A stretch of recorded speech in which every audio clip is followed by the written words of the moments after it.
Hey guys, welcome to Cars and Health Bars. On today's episode, we have a little bit of a short one for you. We're cutting it a little close here on our PRI trip. Speaking of, that's our topic today. We're going to be talking about kind of what we're expecting and who we're expecting at PRI, as well as some Left 4 Dead versus Back 4 Blood stuff. With that being said, guys, let's get right into it.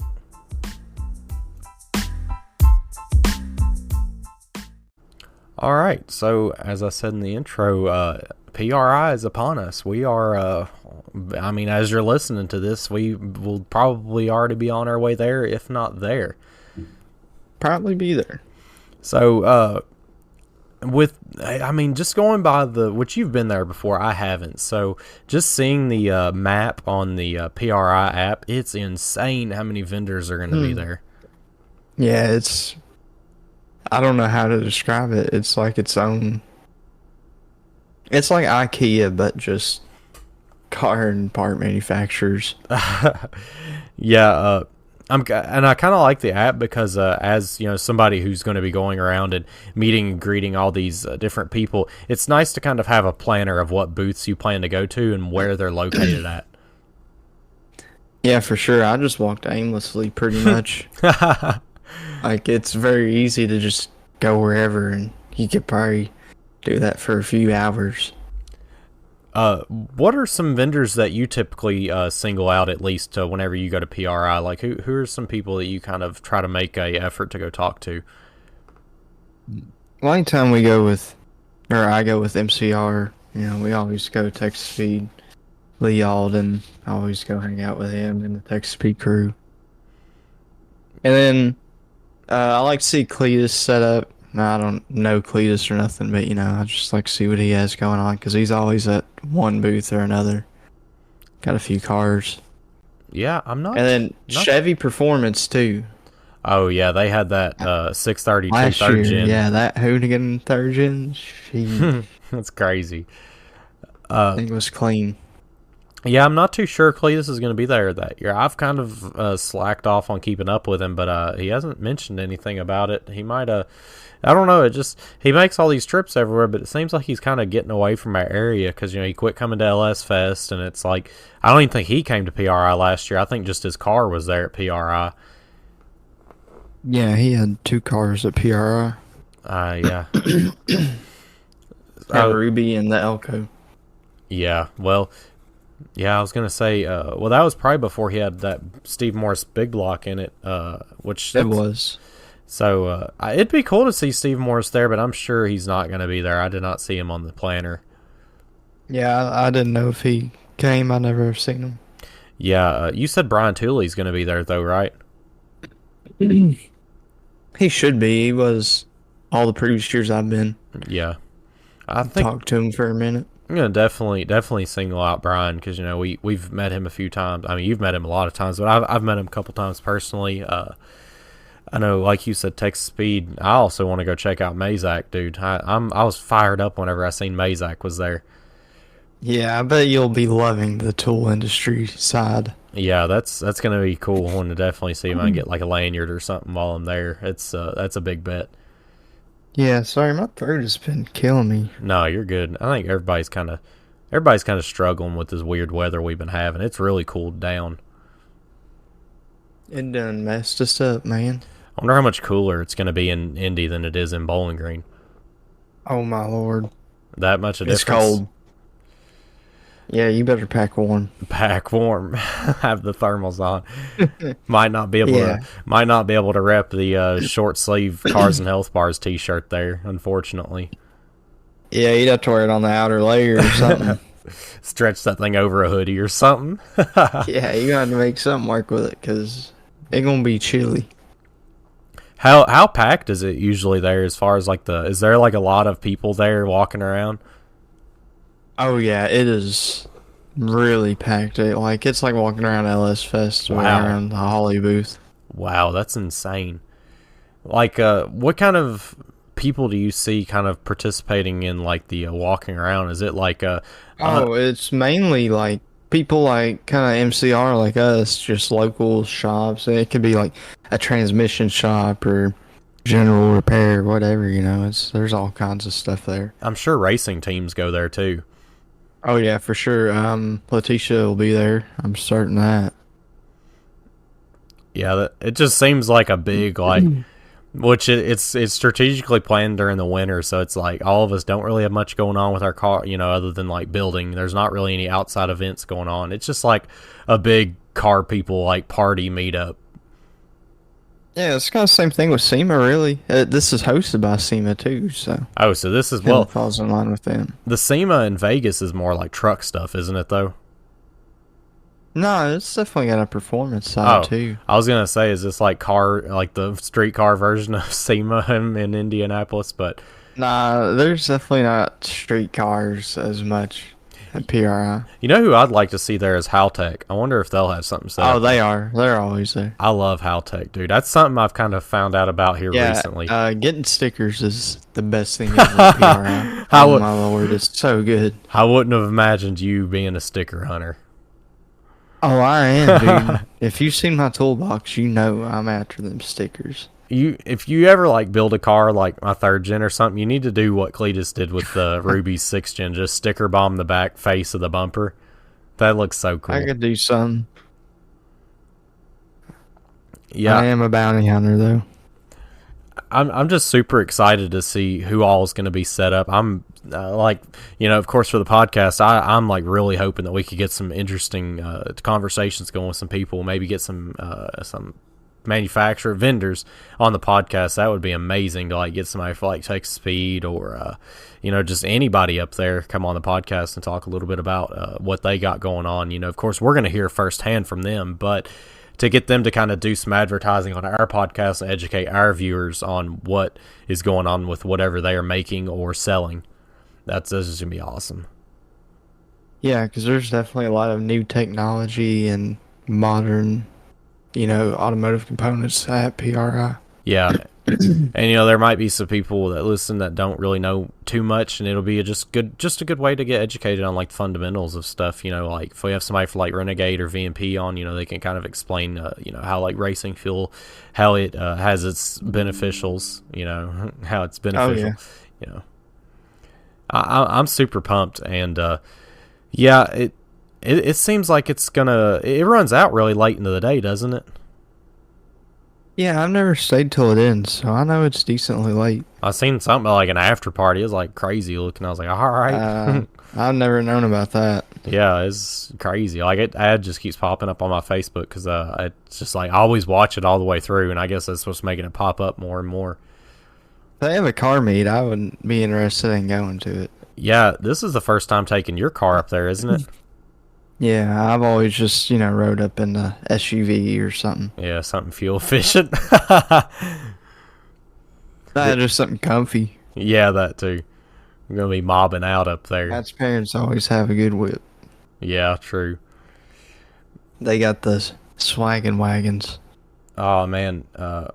My dad's wife, she drives an Acura hatchback. That thing looks comfy as all get out. Yeah, we just worked on it, actually, because... What was it? I changed the oil and did something to it. But it was an Acura TSX. That thing was nice, dude. Dude, Acura. And it's old Honda, Yeah. So it's reliable as hell. Dude, if you see like the regular Hondas, like the new Civics and stuff, they are like so kitted out. Like I couldn't imagine a luxury version of a Honda because Honda's already pretty nice. The base is already nice. Even the bases are like I'd rep. Like the Type R, man. Oh my god, it's so nice. Just needs all-wheel drive. Yeah. That's what kills it, man. Better have an Evo. I can't believe that guy at O'Reilly. We were trying to guess what part was sent back, and he said it was for a Chrysler. Yeah, the 3.6 Chrysler. I'm like, well, that's a Chrysler 300. He's like, you're exactly right. I'm like, I already know. It's a Chrysler 300 for you. They are junk. They are junk. Nobody. Don't buy. I know it looks like a Bentley, but it ain't. It ain't. Trust me. It's like seeing an EcoBoost with 200,000 miles. It's like, do not buy this. Because if no maintenance was done, you just asking for it. Yeah. Like I said, we don't want to go for too long. I'm probably going to start to wrap up the car side here, but I do want to say to wrap this up, if for whatever reason you guys hear this in time and are at PRI, definitely look for us. We'd be super happy to meet some of our listeners and catch up with some of you guys. That's for dang sure. Yes, sir. Do not be afraid. Do not be afraid. We're just two mulleted men. Don't be afraid of the mullets. We are friendly. We're like one of them old boys, you know. You give us a call, we're going to be out that screen door ready to come help out wherever you need. We're two shady tree rednecks. Whatever you need fixed, we can do it for cheaper than a neighbor. Yeah, that's right. Might be used parts, but it'll run. With that being said, guys, let's throw it to our gaming topic. So, Jordan, kind of what we've been playing lately, I guess we could educate the viewer. We've been playing a lot of Back 4 Blood here lately. Nuh-uh. Man, and you have played the Left 4 Dead games, so you kind of have more insight. I've played a little bit, not a lot, but kind of why do you understand where some of these guys are coming from, where they're dying on the hill of not playing Back 4 Blood for whatever reason, like these veteran Left 4 Dead players? I mean, I don't think there's a good reason for that. I can see why you might dislike it, but to not play it is beyond me, because it is still a fun game to play. Like, obviously, we've played it since release. Yeah. I think a lot of people are upset that the multiplayer died. Like, I think they pretty much just completely forgot, stopped supporting it and everything. I mean, the servers are still live. It just seems like there's no push to get people on multiplayer. It's really unfortunate. I really liked multiplayer. I thought it was really fun. Yeah, I remember Left 4 Dead 2 had really active multiplayer back when it came out. But their multiplayer wasn't the same as Back 4 Blood's, though, right? It was humans versus commons. Oh, really? The specials. Yeah, people playing the special. I thought their multiplayer was co-op. It had that too, yeah. Oh, okay. Well, that's I didn't know that. It does suck, you know. It does and it doesn't, because I feel like the multiplayer is such a small chunk of that game for you to put that much dislike into it. Like, yeah, it sucks, but the story of the game has so much more to offer. Like, there's we're up to 6 acts now, and the first 4 are like super long, like incredibly long. Yeah. Like, Act 1 could literally be a game by itself, I feel like, almost. Like, it's super yeah, long. It's a bunch of content. The only one that's not long is Act 4, because it's the final mission. Yeah, Act 4, and then the 5 and 6 are pretty short, but they're just DLC, so, I mean, you don't really expect much for those. It would be crazy. If you're into a challenge, man. Yeah. It's there.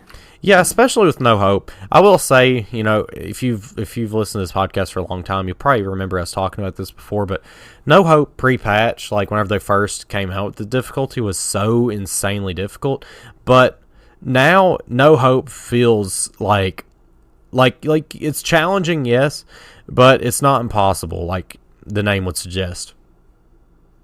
Well, so was No Hope in before, or was it just straight Nightmare before? I don't remember. It was Nightmare, and then they added No Hope later on. Yeah, I thought they added it because Nightmare was literally worse than No Hope is now. Yeah. I can't believe how far we made it on that, too. Yeah, if you've listened before, we've beat the whole game on No Hope whenever it was, like, insane. Like, I can't understand how we made it like that. I don't know, because our builds, I feel like, were worse than they are now. Yeah. I could probably go back through my main build that I run now and change a few things, but it's just kind of one of those things where I feel like if I do tweak it, it'll just gonna mess everything up, like how I play with it. Yeah. It just feels like that game is evergreen. It just, I don't know, something about it. I could play Act 1 just nonstop. It feels like just about. All of them are good, really.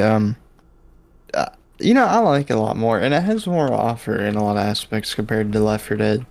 People say it's not as complete of a game, but you got attachments on weapons. Okay, you never had that before. You never had cards, you know, and mutations weren't a thing either, so I feel like that's a lot more content, because you got your own decks, and then the common and specials. I don't know how it was before, or I don't know how it is now, but before it seemed like that was a lot of people's biggest gripe was the whole card situation. They're like, why cards? It's so confusing. And it's like, no, like, cards makes it interesting. That's like awesome. I love the cards. It makes it more dynamic. I like that.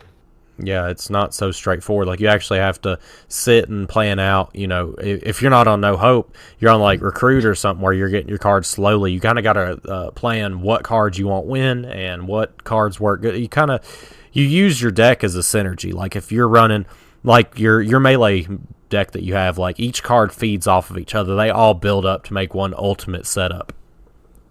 Yeah. So it makes it a lot more interesting in that way. I don't know. From playing Left 4 Dead, do you feel like Left 4 Dead is better or worse than in Back 4 Blood? I really did like Left 4 Dead 2 a lot. That was really fun. But to say it's better, I'm going to have to disagree. And that's going to hurt some feelings because for some reason, people just, like, I don't know how else to put it, dick ride that game a lot. There needs to be I think it's like anyone who, like, it's OG Valve games, right? So, like, everyone loves it. Yeah. Because it's Valve, and, like, everyone just loves Valve from that era, and I get it. But to act like Back 4 Blood doesn't offer as much, I feel like it's just ridiculous. Yeah, with the skins and, like, the supply points, the skull totems, like, everything is just, it's so dynamic. And yeah, and they've still been adding content. Yeah, like, it's well supported. I mean, we're already getting Christmas skins inside the shop now. What I was kind of going to say is that it seems like there needs to be a term for somebody holding on to something because of nostalgia, because I feel like that is the problem with a lot, especially our generation's getting older. So, and whenever you get older, you start to kind of hang on to things from your generation. So, and it's hard to let things go. And I feel like that's kind of the bigger issue with a lot of these games, and especially with the standards that people have been setting for games. Like, they shouldn't set this high bar for, Back 4 Blood just because the last one was so stellar. And they just get hung up in the past, really, is what it is. Oh, yeah. Back 4 Blood could have a few more things going for it, but ultimately, I couldn't say it's bad. I mean, look at the games we've been given here lately. Like, we've just been given, like, just uncompleted games that just, like, crash and glitch. Like you said, we've been playing it since the start, and I've never noticed anything that's, like, game breaking. Yeah. Like, granted, I don't think I've actually had a game breaking glitch do anything that bad. Coming from a AAA title, that's hard to find, honestly, nowadays, because it's just like every game. I was telling my coworker, he develops small indie games, and I was telling him, the way things are, these AAA games, they're pumping out games like they always do, and they're getting worse and worse, especially from launch. And these indie games, I wouldn't say indie games, it's like the game that is in between an indie game and a AAA game. Those guys, they're the ones that will stay like in World of Tanks. Yeah, World of Tanks, Ark, a few more come to mind, but they hang on to that early access name for so long. And it's funny because it says early access, but they're more polished than these AAA games coming out. So it's almost 7 Days to Die. Yeah, it's almost like they need to do like a role reversal. Like we just need to get COD in like November and then deem it, Modern Warfare 3 early access, because it's just, man, it's horrible the way they start out these games, And that can, I kind of wanted to do a whole episode on this, but maybe we could do it in another time. We can kind of give a snippet now, but I want to say you guys need to stop. Like, I feel like I'm the only one who's not mad at Rockstar right now for having the date in 2025. Like, get over yourselves. We have waited this long. Let them give us a good game. My God, people. It makes me so mad whenever I see these people like, I'm going to die before GTA 6 comes out. Like, all these things. Like, get over it, dude. You've waited this long. Do you really want a crappy game? You're going to have to buy a new console for it, probably. And that might be why people are getting mad, but I don't know. It just gives you time frame. Well, it's made on Unreal Engine 5, ain't it? I'm not sure the details of I don't that. know. But, I mean, the size of it, you're going to have a beefy setup. Yeah, and And let's just hope it's one of those games that doesn't take up 1 million gigabytes. Like, how does Modern Warfare 2 take up so many gigabytes, but like Ark is only like what 170 uh, which Ark? survival Ark Survival Evolved is like 300 gigabytes. for all the maps, maybe, but like the Oh base yeah, game. yeah, and that also depends on your save files too. Like I've got a world on every single map, so that's why mine's so And big. Call of Duty be so big, and it's the same shit recycled. Like, how do they not make it more? Like the older CODs are nothing. Yeah, I do The think, DLC was like 2 gigabyte, maybe. judging by how big the map is that people were kind of hinting towards, it seems like GTA 6 is probably going to be very, very heavy in storage requirement, I think. Yeah, I'm really curious to see how the game plays out, because I know originally they were saying it's going to kind of tone back with the violence in a way of you don't get away with stuff so easy. Like, I feel like I remember seeing somewhere it said that, like, if you've been captured on film, like on media, they can recognize you. Really? Yeah, so I'm curious to see what's up, because I mean, when you just watch that trailer, it seemed like social media was a big part of it too. Yeah, I Like, it saw really that. captured media. How you feel about it being set in Florida? I feel like that was like an amazing I love that idea. because that's crackhead's paradise. It's perfect for GTA. Yeah, you got the big city life, and you got, like you said, the crackhead. Like how they've got the map now, GTA 5, where you've got the main city, and then you've got Sandy up All top. the tweakers. Well, it's just how the map's set up. You got the big city, and then you got but in Florida, that's actually how the geography is. You've got the big city, and then you've Yeah. got the crackheads out in the swamp. Like, it's perfect. Pretty much. God, I don't know. I'm super stoked, and I don't care, Rockstar. Take till 2026. Give me a good game that I can enjoy Yeah. for another 10 years. I'm sure they won't disappoint. I don't think they really do. Yeah. Like, sure, GTA sure did last a long time, but it ain't like it disappointed. No, I mean, people are still playing at least RP to this day still. I don't know. I feel like just people just need something to complain about, and here's Rockstar.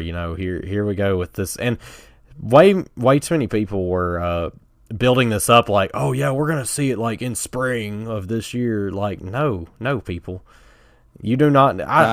They set these unrealistic standards. Like, if you want to have that unrealistic of a standard, go play Call of Duty. Like, just get off this game. Go play something bad. 8 months and you get Call of Duty Vanguard. Yeah. God, I hated Vanguard. That's what kind of got me and my coworker on the talk of like these AAA games taking too long or not taking long enough. That just raises the bar for me on COD 2025 or 2024 because, like I said, Treyarch never skips a year. They never skip a year, and here we have it. COD finally skipping a year, dude. I can't wait. Yeah, hopefully it's good. Treyarch don't be letting down so much. No, they don't. Cold War wasn't bad. Cold War wasn't bad, and like we keep saying, like 4, if I catch 4 on like Game Pass or something, I'm going to get it just to try it, 4? Black Ops 4. Oh, okay. It's the only Treyarch game I skipped out on. Only Well, COD it's game I've skipped It's out only on. multiplayer, so. Yeah. Well, zombies too. I'm sure the multiplayer's dead, actually. It is. So Multiplayer was controversial, but a lot of people seem to like it. yeah. Well, guys, I guess we're going to wrap it up and start getting ourselves ready for PRI. So definitely, I didn't say this during the beginning, but follow us on social media. I guess this is going to be the outro too. Follow us on social media. Keep up with us throughout the time. We're going to be posting like crazy, being up at PRI, meeting cool people, all these things. So definitely follow us on social media. And Jordan, do you have any closing remarks? I do not. Sweet. All right, guys. With that being said, we'll catch you guys in the next one.